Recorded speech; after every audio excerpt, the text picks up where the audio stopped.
She is. Let's give it up for Noelle. Noelle is an actress, a screenwriter, and a poet.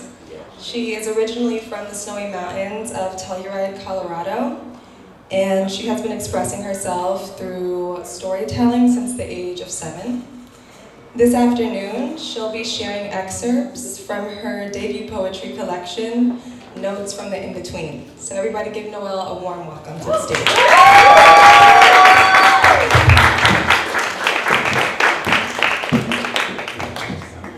Move this a little more center. Hi, everybody. Thank you so much, Yasmine, for that beautiful introduction. Thank you so much to the Pop Pop for making this happen. It was very last minute. They're such an amazing store, and I just love all of the community-driven and local artist things that they have here. So definitely take a look around after the reading. I want to say just a quick thing about this book to kind of set her up, because she's not exactly the easiest to understand just by looking at the cover. This book is a book that I actually never intended to write, nor is it a book I wanted to write. I was actually originally writing a collection of poems that I had been conceptualizing and planning for like 8 years. And as I went to collect all of my notebooks and diaries and journals from that time, I realized that there were these 3 years that I wrote some really good stuff that I really didn't want to actually own up to what they were about. So I kept trying to force them into this other book. And it was not a good book. It was very hodgepodge. So I had to make the difficult decision of either making a less good book that kind of buried the lead, or doing the difficult thing of like actually telling the truth of these poems and letting them exist as they wanted to. Ultimately, I decided to give up my own like anonymity and the blurred line of art and artist to allow this book to exist. So it's been divided into 4 sections that I call case studies, because as I was reading through the books, it was almost like I was looking at my own wilderness explorer journal that was tracking my own like trauma. And it was through that journey backwards through my own life that I kind of realized what I had fully been through. So I'm going to read a couple of pieces from each of the different case studies. And I'll read like a little introduction for each. Thank you all so much for being here. So the first one is case study 1, New Discoveries. Who I was before. The rules of the game only exist for those who play the game. What if the princess was the dragon guarding the tower all along? I think that's me. Deep down, I always knew I was a dragon. I was born breathing fire and scared all the nurses. My poor mother warned of my bad behavior an hour after my arrival. I had a taste for flight and no time to waste. Passion was my birthright. Still, others thought of me as doe or dove, so soft, so sweet, so eager to be the healer in the hospital rooms I wandered in childhood. Still, I always knew the flip side of my own coin, behind golden brown eyes and cupid bow lips. Perhaps a little too comfortable with death, perhaps more enlightened than others. Fire and fury cut through me like an icy mountain pass. I am the winter's dragon, guarding my keep, letting few in as I gather my treasures, finding new ways to let out the steam that singes my breath. So that's like a first little poem about my whole childhood, which I think sets us up well. For case study 2, sometimes someone comes into your life with a singular mission to set it all on fire. And this poem is one of the few that has a title, and it's called The Siren. There's a hum within all of me, a tune my body has played for as long as it has been a body. This tune has scored my every moment, waking and sleeping, rising and falling, in fight and in serenity. I never wondered where the secret song came from till I heard it cascade off your lips that night under the stars laying in the grass, haunted by the ghost of our idols. Now I lay in bed and your song hangs all around, and I click my heels together 1, 2, 3 times, hoping it will keep bringing me back to you. So then we've got another one from this section. I think you are my best friend, but I don't want to tell my best friend that. I don't want to hurt her feelings, but you are the best. Maybe that's it. Maybe it's not even that you are my best friend. It's even more than that. but I like saying best friend because it means I'm a part of this. Saying you're the best means I could just be your admirer. But to say you are my best friend means that I know you, and better yet, you know me. Which is true, because I've told you things I've never told anyone, yet it still feels like there is so much more to say. I've never wanted anyone to know all of me before I met you. And we're gonna keep rolling with this section because she's needy. I like being a wild thing too much for this risk, but I can't seem to say no. So with old world cards laid between us, your chin resting on the table, I tell you the rules so I can have my cake and eat it too. You agree and it starts, first with a bill you won't let me read, that ends with luxury white sheets and friends on TV. So I place a new rule, no more money. And into the purple haze we enter. I try to tell myself I'm still in control when you make it clear that whisking me away at dusk and returning me at dawn are part of your terms for our unique contract. But the Sleeping Beauty story has a bite. I'm too wrapped up in it to call it out, maybe because I don't actually want to give it up. A wild thing never wants to admit when she's losing control and finds herself becoming someone's lap cat.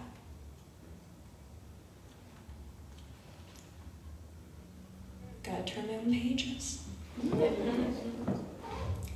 Sometimes when he talks about his dog, I think he wishes she was already dead. Am I the only one who can hear it?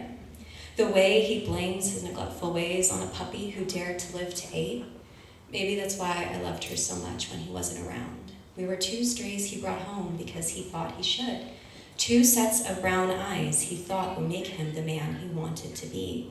And then forgot about us once people weren't there to praise him for being so good to us, because he never was. Sometimes when he talks to me, I know he wishes I was already gone, because he so openly resents me. I wonder if being with him is killing her the way it's slowly killing me. Sometimes I dream of saving her, but maybe it's because I secretly dream about saving me. This one also has a title. This one is called Magical Thing to Do. I always wanted to believe in magic, ordinary or extraordinary. Life would be better if life was more than I had known. One hot summer's day, I met you, and now I had something to believe in. Loving you was such a magical thing to do. All magic I've come to learn is a double-edged sword. Your point of pain always found its mark, easily cutting me open and cutting me up. Still, I worshipped you as only a believer can do, till your blade found a mark too deep even for you, and my fantasy slowly shifted from dreams of earning your love to visions of what a life free from this pain would be like, if I could just remove your venom from my heart and walk away, if only to prove I could. It tasted sweet to imagine each night that I could shatter this as easily as you shatter me, but I never do, because loving you is such a magical thing to do. So with that, we move on to section 3, case study 3, heartbreak. The love we hold for another can't always keep us safe from them. And in the aftermath of such betrayal, it can feel as if our existence is scrambled. Gotta find my page again. This one was actually a suggestion from Yasmine, and I'm so grateful that she did. This one is called Never Could Decide. I think there was a time when you hoped it would be me, when you let me in and saw something you hadn't seen, showed parts of yourself you've been scared of before. But then when you found not all would be taken that easily, that my own life, humanity, and well-being had to coexist with yours, that future you dreamed of sharing died. I couldn't live up to the girl in your head. So you never could decide how you felt about me. One day in my youth was so fresh and exciting.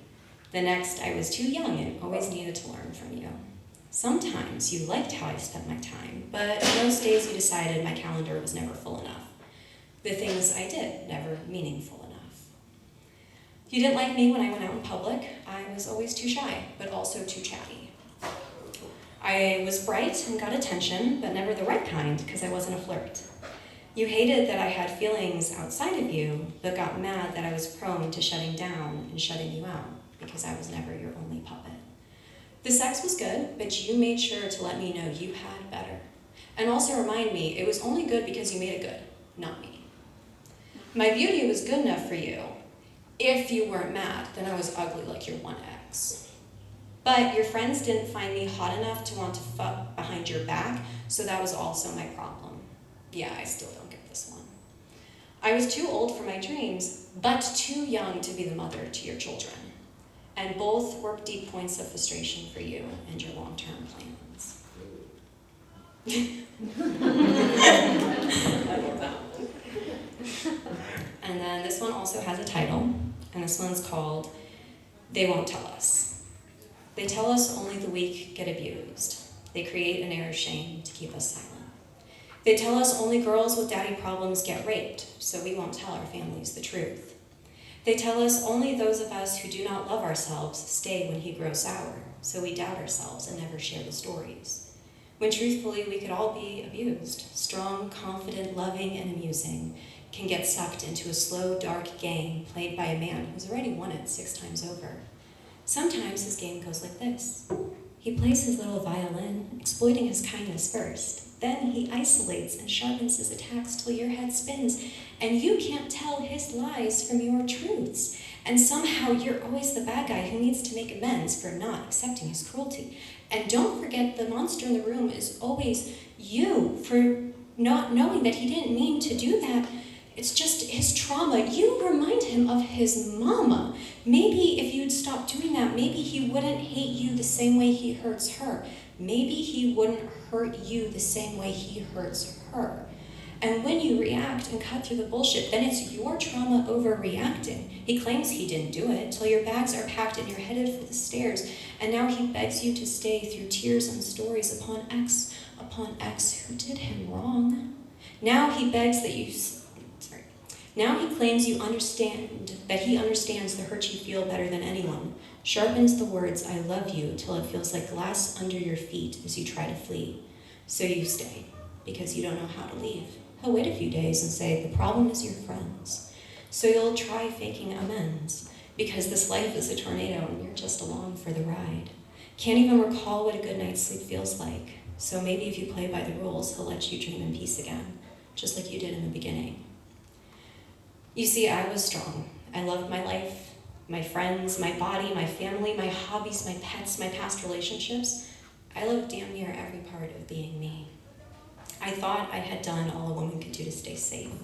Still, he found his ways to abuse me. I loved both me and him, and I pushed back every step of the way, even when I couldn't leave. Even when he tried to make me hate all I wrote, make me hate my body, hate my mind, hate my past, my heart. Still, I found scraps of me he couldn't look deep enough to take, and I fought to keep them safe, till he let me get away. He knew my history, and he chose to repeat it. I was not weak. I was not a slut. I was a human. That's all it took. That's what they won't tell us.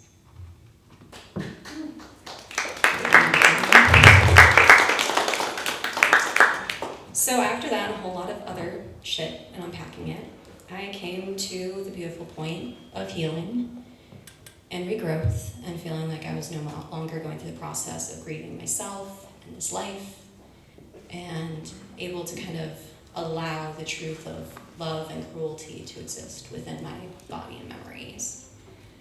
So case study 4 came about, and it's called New Growth, Who I Am After. After every fire, the forest is born new again. The miracle of regrowth is even more beautiful than the first generation. It's hard not to feel silly for loving you as deeply as I did.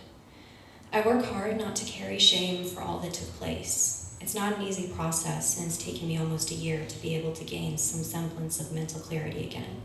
I don't feel it every day, and some hours seem like a lifetime. Nightmares built upon my memories still ebb and flow, but I'm breathing through them and learning how to be more tender to myself in the days after they reappear. I'm learning not to rely only on myself, to ask for help and not feel like a failure for it. I let myself speak to the love I once felt. I let myself speak to the emptiness that has taken its place. I allow softness and openness without self-judgment. Being strong comes in many forms, and this is my version of strong for now. This is going to be our last little one. The horizon line ignites, a tapestry tapestry of warm hues, breaking the black of night, welcoming a new dawn. I stand on the mountain's ledge, feeling a rush not known since the wildest days of childhood. I am alone, a stark contrasted spot on the skyline. Yet here in this moment, I am the dawn, the breeze, the rushing water, the rocky mountains beneath my feet. I am alive. I am life.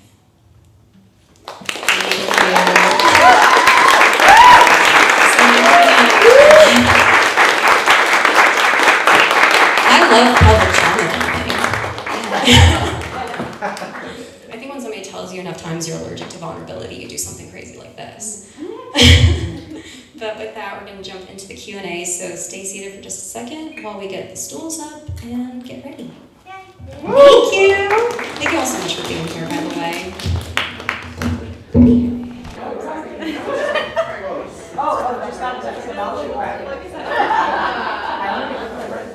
All right, guys, that was amazing. Let's give it up one more time for Noelle. I spent this month reading this book to prepare for today, and every day that I would read, I'd text Noelle, oh my God, I hate him, or I got this part. Because we also spent last year hiking a lot, and she would tell me things about this time in her life, but I didn't fully grasp. You don't know the full extent of what someone's telling you until you read a book like this. And every case study that I went through, I had to deep dive with her about them. So, yeah, I think it was a beautiful share. I'm so happy that you wrote it. And I'm going to ask her some questions and just chat about the book a little bit, and then I'll open it up. And if anyone in the audience has questions, we'll field those to Noelle. Cool. All right, let's see. We'll start with the easy ones. Okay. I feel like you just bared your souls. Yeah. Okay, so you're an actor in LA, and this person that you refer to a lot in the book is also an actor. This is an easy one? This is an easy one. How many people in the audience are actors? Raise of hands. Okay, so mostly everyone.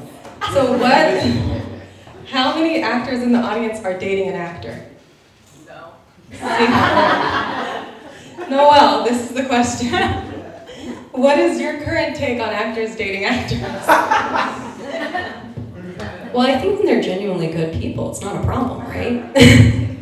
No, I'm such an actor's person, and even though this room isn't filled with most actors, generally speaking on any given day, my text messages are all actor friends. I'm an actor's actor. They're my people, my community. I love it the most. And I've dated other people that work in similar fields and professions. And again, I think when someone's intention is that they genuinely love you and support you, it's not a problem. I think when someone comes into a relationship with a lot of baggage, and then they really find that releasing that baggage on you has a very specific response from you, it gets very interesting. And I think he was a very particular person, and the career aspect became one of the very toxic parts of our relationship that it didn't need to be.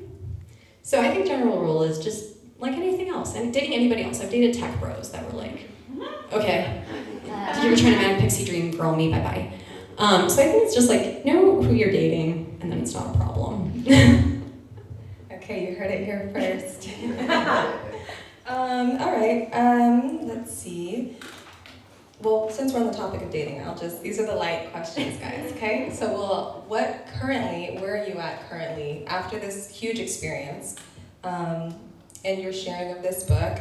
Where is Noelle right now with dating?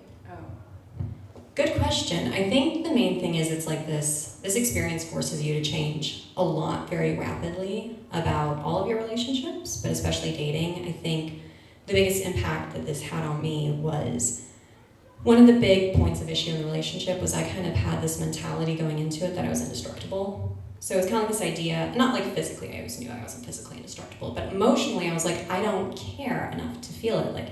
Him not being supportive of my career or being actually very rude and insulting about it a lot of times and continuously encouraging me to quit acting, I was always that's fine, I'm fine.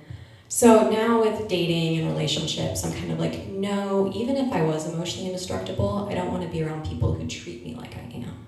I want people who treat me with kindness, support. And it's like, you don't have to see the vision I see for my life or my job or anything to support me in my visions.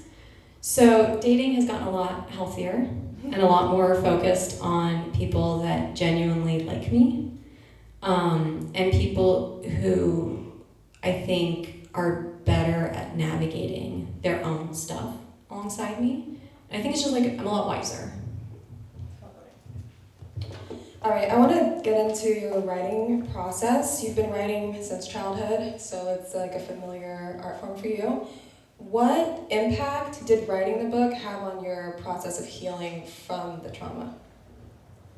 I think that's the really interesting thing. So again, this all is predominantly journal entries, notes app entries. Large portions of the book were like written in this person's space as I was trying to process whatever had just happened. And so the interesting thing about it was part of it was very tragic at first to go through it, and it brought up a lot of things that kind of like made me kind of like spiral. Not in like a way where I went out and did crazy things, but there would be nights where I'd just sit in my room and I'd be like, what did I live through? Why did I write this? Who is this? And so that process was so necessary, but also incredibly difficult. And so it's kind of like you have to like throw yourself back down the rabbit hole to like climb out again. And so now the beautiful thing is like I recently had an experience in regards to this person come up again, and I was just really struggling to know how to navigate it, and I love my support system so much and I'd be nowhere without them. But it was an instance of being so far along and in such a weird place with my journey that it was hard to feel comforted by it. So I actually did the most insane thing I could think of, which is I picked up my own damn book and read it.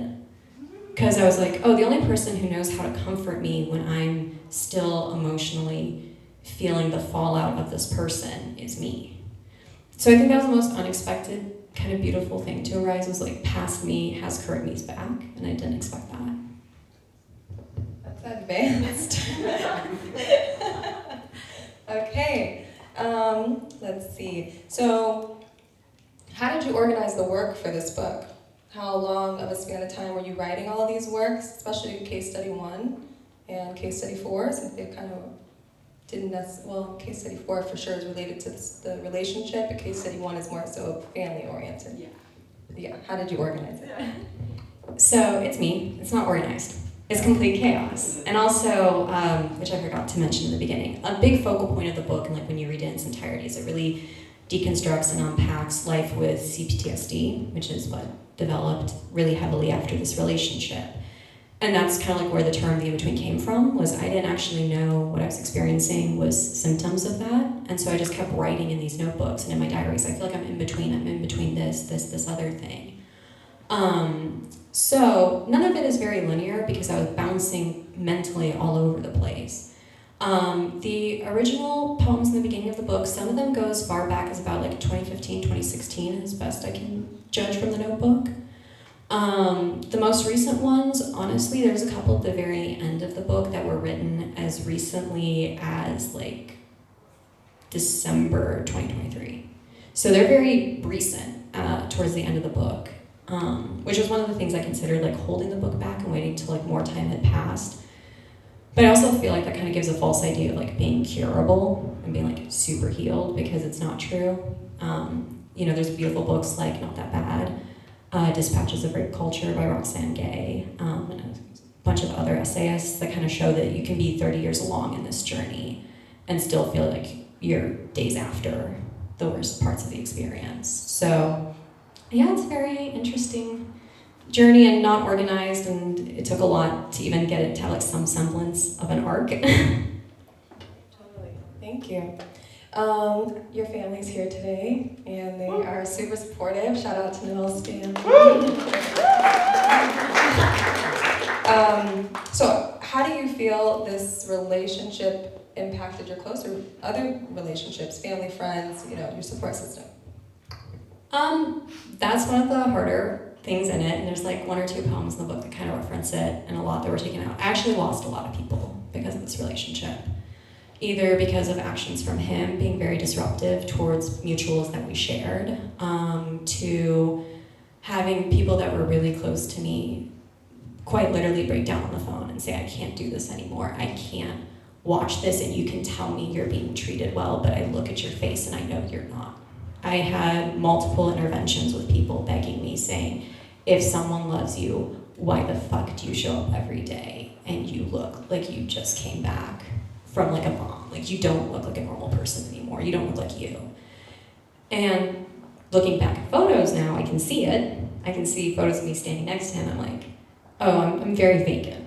But the beautiful thing is all the people that stayed through it and had patience and knew how to take care of themselves so that they could hold space for me at points in time and have compassion and understand that I couldn't see things as they truly were. And so that's beautiful. And like, my family has been so supportive. I mean, they've been through so much of this. They've read the book, they've proofed it.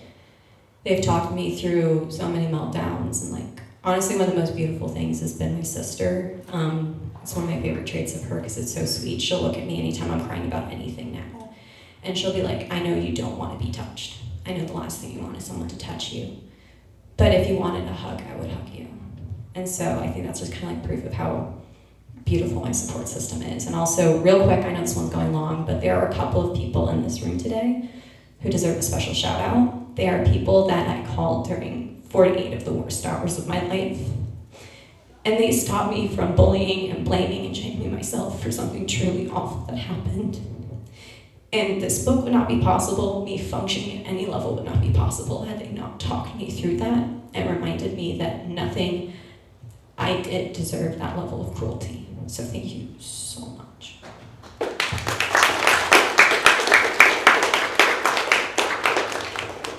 Thank you for sharing that, Noelle. That was really beautiful. You mentioned earlier, you kind of said it as a joke, but that you are avoidant of intimacy at times, right? And this book is very intimate.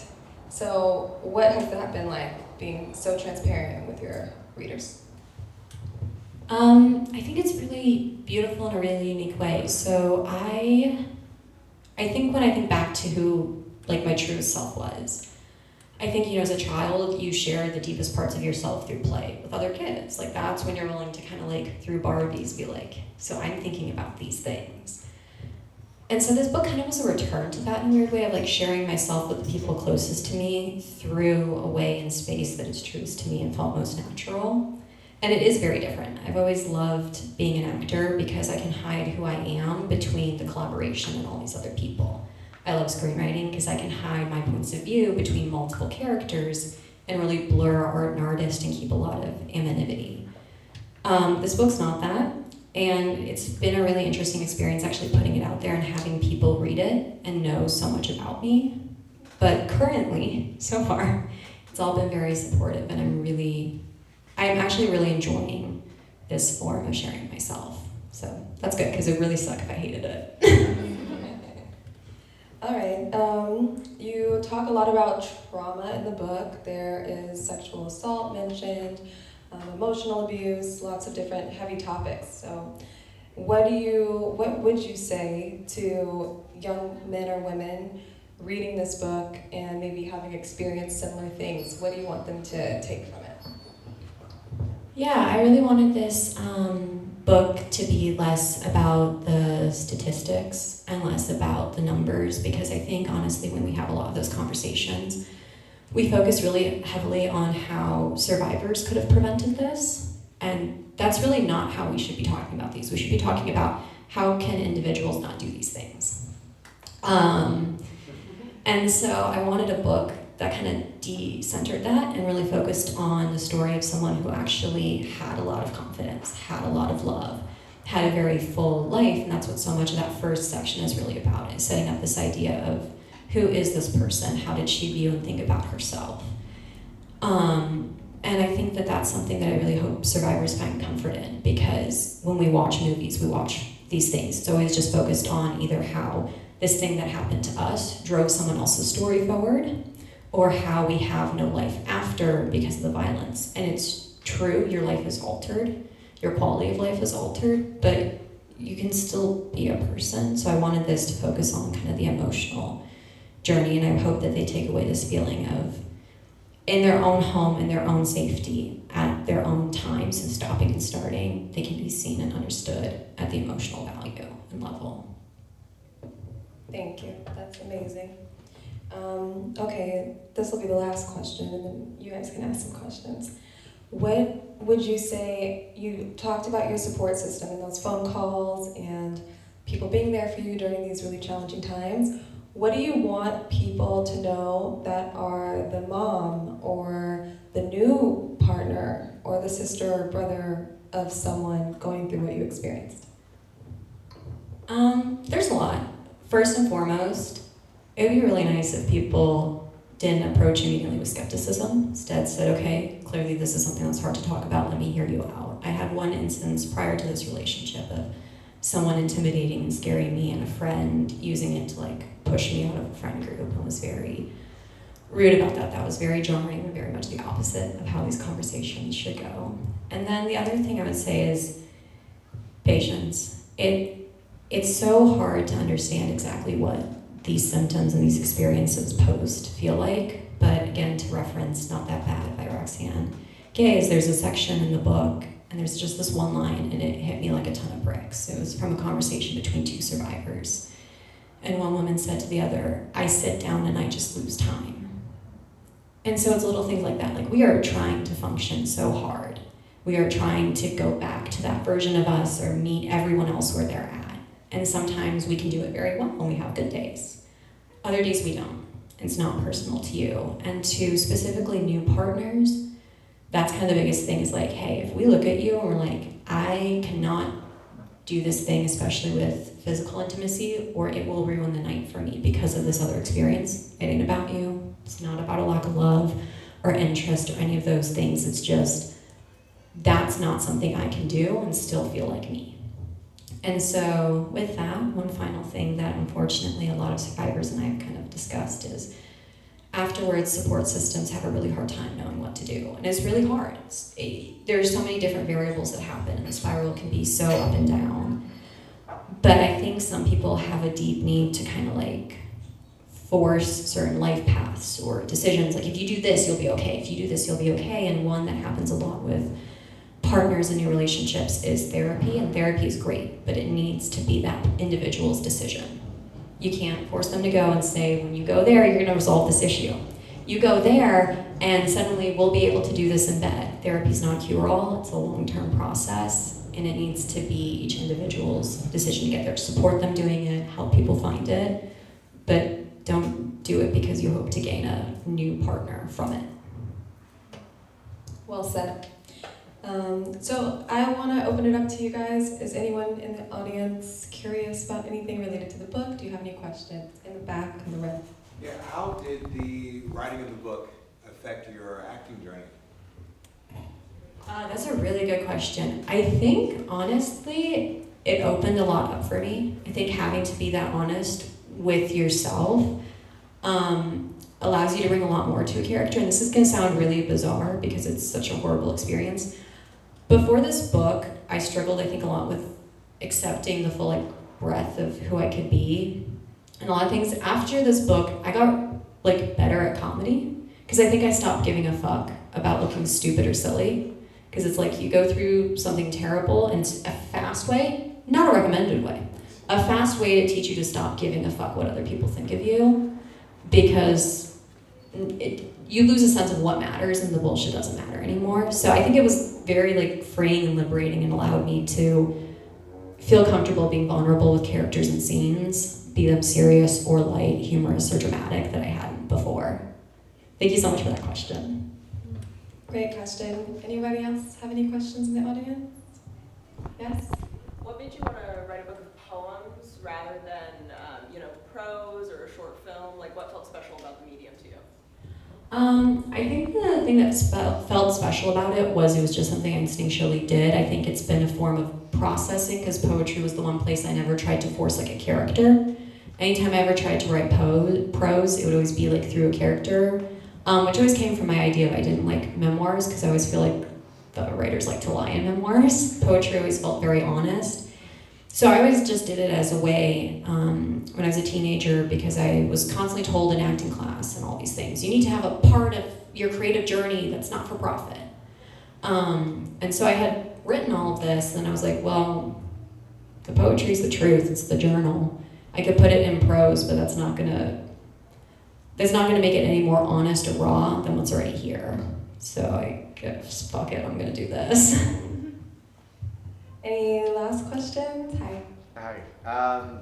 Because of the poems that you highlighted, it does appear as if this man, at least in my opinion, is inextricably tied to the whole book. Is that how you feel, or how would you describe essentially how it exists beyond this person? Yeah, so I mean, that's the really hard thing with deciding to dive into the topic of intimate partner abuse. Because again, we talk a lot about things like sexual assault, but it's always in the context of date rape. We don't really explore topics like coercion, manipulation, or what to do when your partner takes a safe space and suddenly makes it a very unsafe place for you physically. So I think it's very hard, because it's he's the instigator of all these experiences, but I very much hope that when it's read in its entirety, it is more about the internal world and processing and experiences, more than just this one person, but at the same time, because it is kind of putting a singular relationship under the microscope, that definitely is going to be something that people take away, is this appearance of this shadowy you that exists throughout. Okay, the questions are really good. I'm second guessing my questions now. I like you guys' questions, really. Okay, anybody have any more? I'll take one more question. Hi, Jess. Noelle, you talk so much about the journey back to yourself. What new part of yourself have you discovered you would be excited to tell your past self about? Oh, that's beautiful. Oh, it's so hard. I think the thing that I would tell my past self is that she is so much bigger than one person's definition of her. That you can love someone and think that they see you and understand you better than anybody else. And throughout a lot of the book, I talk about this idea of someone who speaks the same native language as you, and that's what it felt like finding. But ultimately, it doesn't matter what anybody else thinks or decides you're good enough for. It's you, and you can do so much more than you thought, and that it's okay to just leap. Don't be afraid because someone else put fear in your head. And so I think I just tell her that she has so much more ahead of her if she lets herself. Thank you, Noelle, and thank you to the audience for your great questions. Let's do one more round of applause.